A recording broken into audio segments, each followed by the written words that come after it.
الحمد لله تفرد بكل كمال وتفضل علينا بجزيل العطاء والنوال. أحمده وأشكره وأثني عليه الخير كله ولا أكفره، فهو الكريم الذي عطاؤه لا ينفذ، وهو الجواد الذي جوده لا يحد ولا كرما. وأشهد أن لا إله إلا الله وحده ربي لا شريك له، وأشهد أن محمدًا عبده ورسوله خير من عرف ربه، فكان أكرم الخلق على مولاه. والصلاة والسلام عليه وعلى آله الأطهار وأصحابه الأبرار والتابعين لهم بإحسان إلى يوم الدين. أما بعد، عباد الله، صفة عظيمة من صفات الله الكريم تفرح بها وتبتهج بها قلوب أهل الإيمان، فتزداد سعادة وسرورا، وتزداد نشوة وسعادة وسرورا. صفة أيها الأحبة أحس بها أهل الفضل بفضلها، وأحبوا أن الله عز وجل يرى عليهم حلاها. هذه الصفة أيها الأحبة ما أحوجنا أن نذكر بها ونحن مقبلون على موسم عظيم من مواسم الخيرات والطاعات. إنها صفة الكرم، فهو الكريم الجواد سبحانه. إن له عباداً عاشوا في هذه الدنيا علموا أن عطاءه لا تحده حدود، فأنفقوا يميناً وشمالا.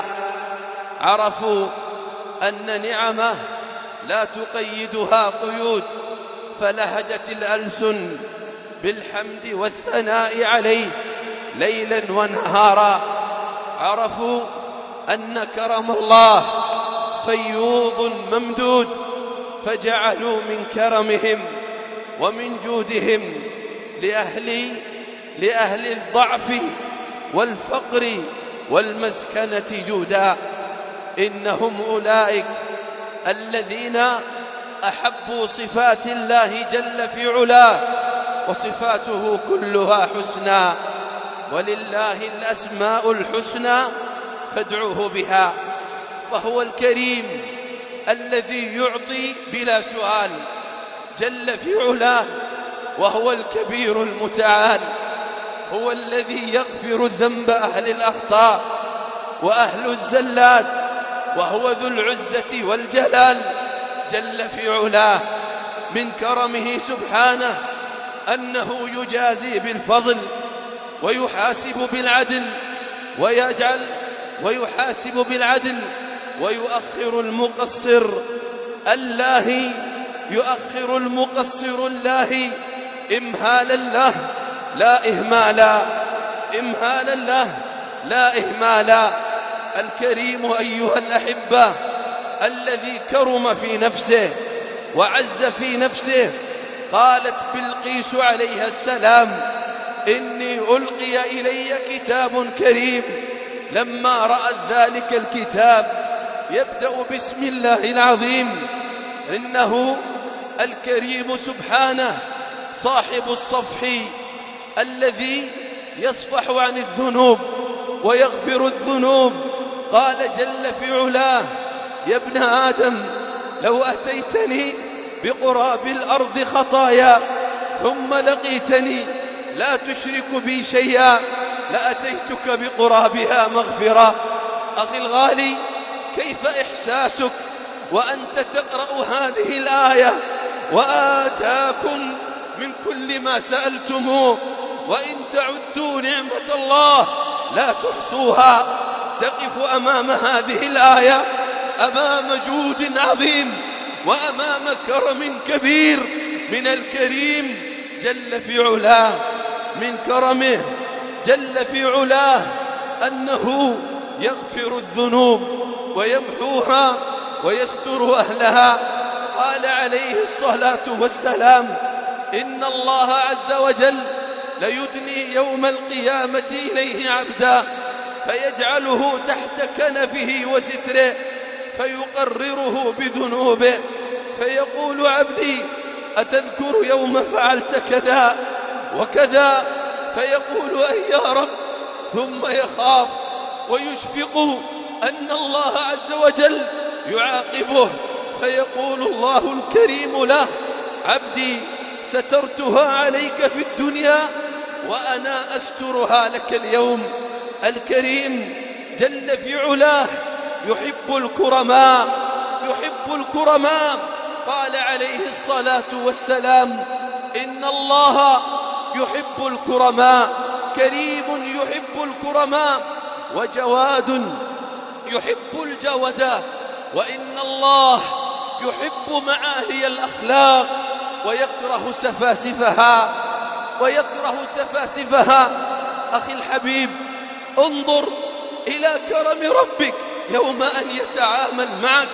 قال صلى الله عليه وسلم: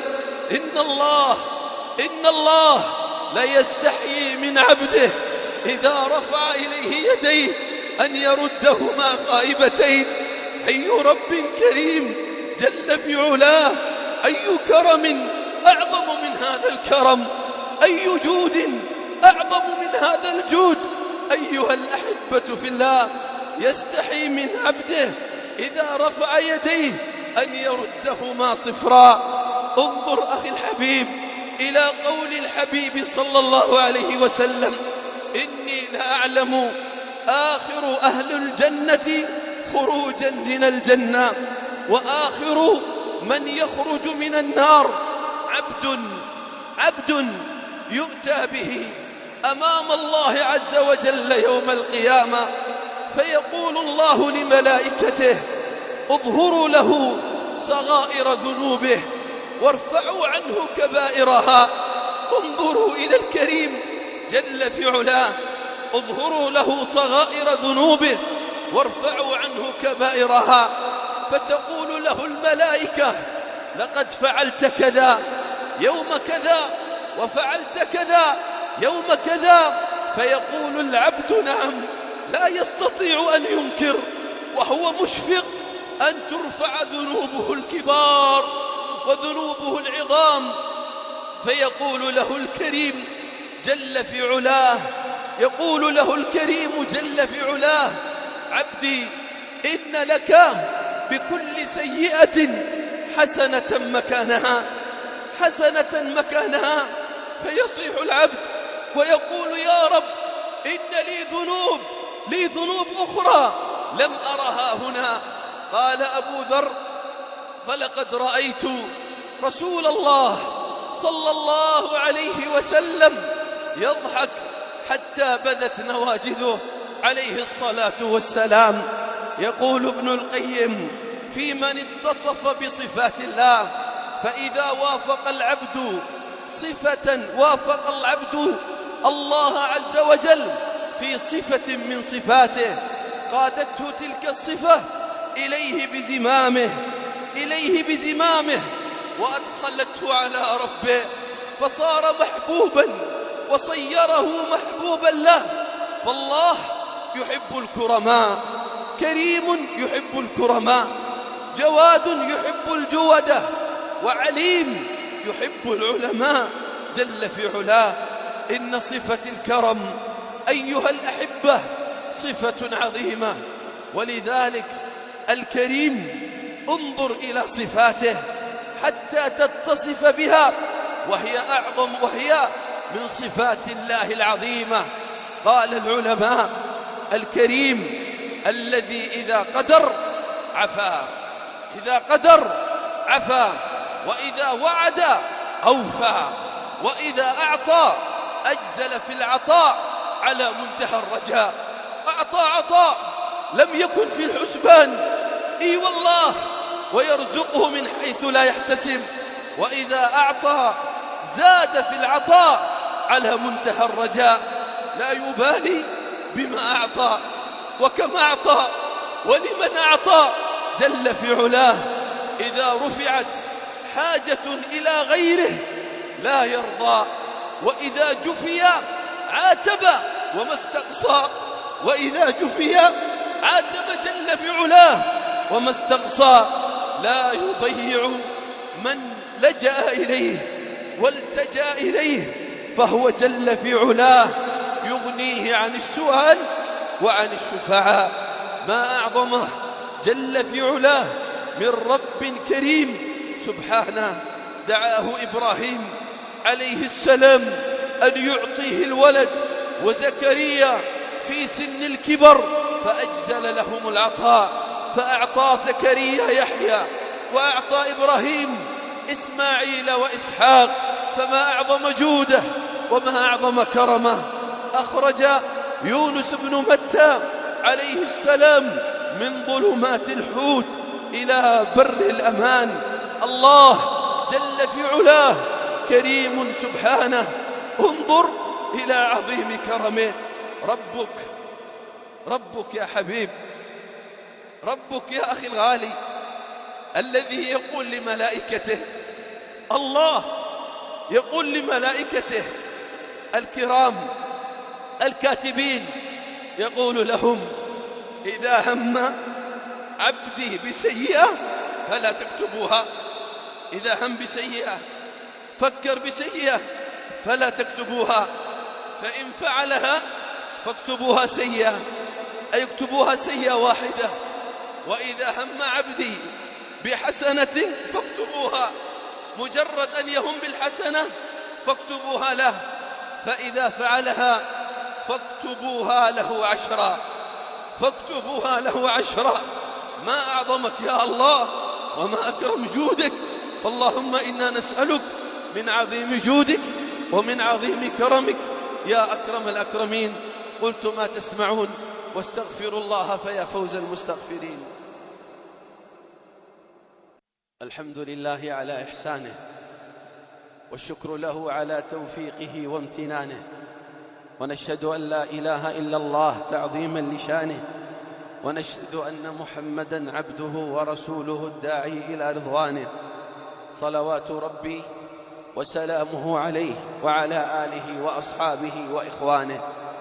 أحبتي الكرام، ورد في القرآن اسم الكريم جل في علاه في 3 مواضع عظيمة. فتعالى الله الملك الحق لا إله إلا هو رب العرش الكريم. يا أيها الإنسان ما غرك بربك الكريم. ومن شكر فإنما يشكر لنفسه، ومن كفر فإن ربي غني كريم. ما أعظمها من مواضع جاءت فيه اسم هذا اللفظ، هذا الاسم الكريم. وإن الله في أول كلمات للقرآن الكريم التي نزلت في شهر رمضان في ليلة القدر في غار حراء، هناك حيث النور، هناك حيث الهدى، لما نزلت على قلب المصطفى عليه الصلاة والسلام: اقرأ باسم ربك الذي خلق، خلق الإنسان من علق، اقرأ وربك الأكرم. وربك الأكرم ذكر الله صفة الكرم فيه في مجتمع عربي يحب الكرم ويحب الجود، لكن الله يقول لعباده أنه أكرم من كل كريم، أكرم من كل كريم جل في علاه. ولذلك هو الذي قرب الخير إلى عباده وجعل نفسه قريبا منهم. فعندما تريد أن تناجي ربك لا تحتاج أن تجتاز عساكره ولا جنوده ولا حرسه ولا أبواب عاتية، بل اترك بابه. هو الذي يقول: وإذا سألك عبادي عني فإني قريب، فإني قريب أجيب دعوة الداعي إذا دعان. هذا من كرمه جل في علاه، من كرمه أنه يغفر الذنب لمن تاب واستغفر، ومن تاب وعمل صالحا فإنه يتوب إلى الله متابا. هو سبحانه من كرمه ومن جوده أنه جل في علاه يؤخر أهل الذنوب كي يتوبوا، كي يراجعوا حساباتهم مع ربهم وفيما بينهم وبين الله جل في علاه. يأتي اسم الكريم عندما ينزل عليك الكرب وينزل عليك الهم والغم وتتسكر عليك الأبواب. يأتي اسم الكريم ليبعث في قلبك الأمل والسرور والفرحة. فدعاء الكرب الذي علمنا إياه الحبيب عليه الصلاة والسلام أن نقول: لا إله إلا الله الحليم العليم، لا إله إلا الله رب العرش العظيم، لا إله إلا الله رب السماوات ورب الأرض رب العرش الكريم. سبحانه.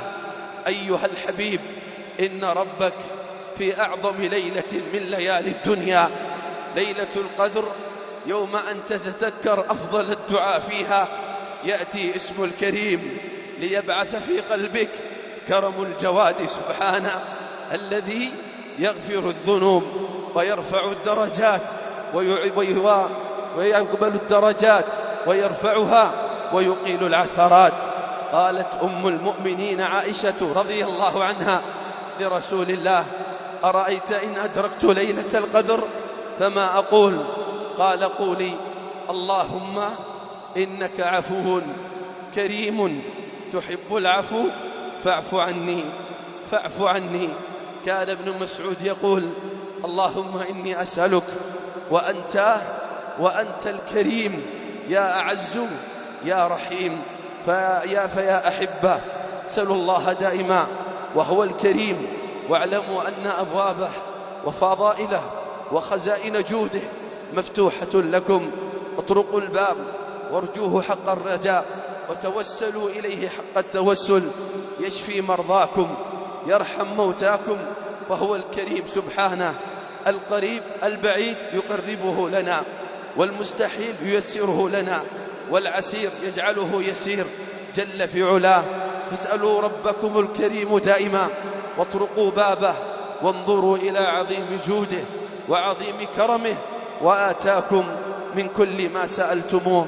فنسأل الله الكريم العظيم الجواد الرحيم أن يغفر ذنوبنا وأن يكفر سيئاتنا وأن يرفع درجاتنا. نسألك وأنت الكريم أن تقذف في قلوبنا سعادة لا نشقى بعدها أبدا يا رب العالمين. اللهم إنا نسألك يا أرحم الراحمين ويا ذا الجلال والإكرام أن تنزل علينا رحمة من عندك تهدي بها قلوبنا، تلم بها شعثنا، توحد بها على الحق كلمتنا، تهدي بها ضالنا، تحفظ بها مسافرنا، ترد بها غائبنا، تفك أسر أسيرنا، تشفي مرضانا، ترحم موتانا يا ذا الجلال والإكرام. رحمة من عندك تصلح بها أبناءنا، وتحفظ بها آباءنا وأمهاتنا، وتصلح زوجاتنا يا أرحم الراحمين. رحمة من عندك تولي علينا أخيارنا، وتبعد عنا أشرارنا، وتجعل ولايتنا في من خافك واتقاك واتبع رضاك يا رب العالمين. اللهم كن لإخواننا المستضعفين في مشارق الأرض ومغاربها، في فلسطين والشام وفي كل بقاع الدنيا.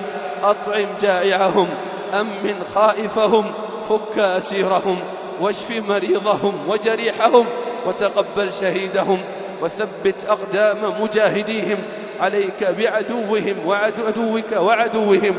اللهم عليك باليهود المعتدين والنصارى والرافضة يا قوي يا عزيز. اللهم إنا نسألك شتاتا لأمرهم وفرقة لجمعهم وتدميرا لأسلحتهم. اللهم يا رب أنعم على بلادنا بنعمة الأمن والإيمان يا ذا الجلال والإكرام. اللهم أمنا في دورنا وفي طرقاتنا.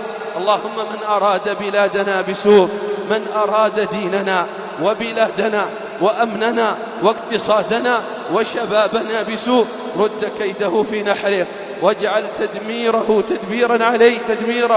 تدبيرا عليه يا رب العالمين ويا أكرم الأكرمين. اللهم بارك لنا فيما بقي في شعبان، وبلغنا يا ربنا شهر رمضان، بلغنا فيه الصيام والقيام وصالح الأعمال ونحن في عافية وسلامة يا أرحم الراحمين ويا أكرم الأكرمين. وآخر دعوانا أن الحمد لله رب العالمين، وقوموا إلى صلاتكم يرحمكم الله.